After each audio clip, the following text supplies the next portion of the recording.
আমি এই মুহূর্তে রয়েছি চাঁদপুর লঞ্চঘাট এলাকায়। সেখানে কিন্তু ওই যে দ্বিতীয় দিনের মতো শ্রমিকদের নৌযান শ্রমিকদের ডাকা ধর্মঘটের দ্বিতীয় দিন চলমান রয়েছে। সেই ধর্মঘটের ফলে কিন্তু নদীতে অসংখ্য পণ্যবাহী যান কিন্তু আটকা পড়ে আছে।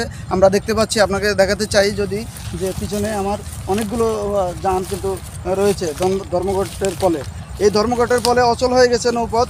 গতকাল সারা দিন থেকে আজ শনিবার পর্যন্ত চাঁদপুরে একই চিত্র দেখা গেছে।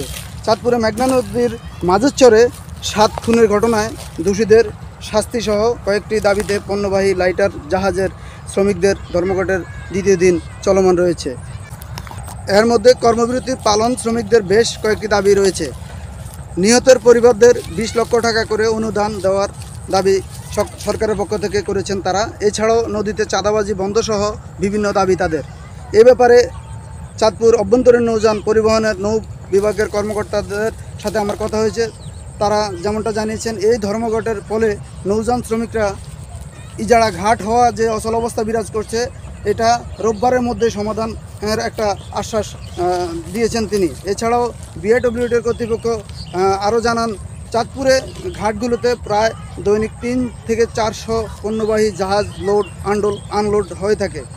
কিন্তু এই কর্মবিরতি চলতে থাকলে অর্থনীতিতে ব্যাপক ক্ষতিগ্রস্ত হবে বলে জানিয়েছেন।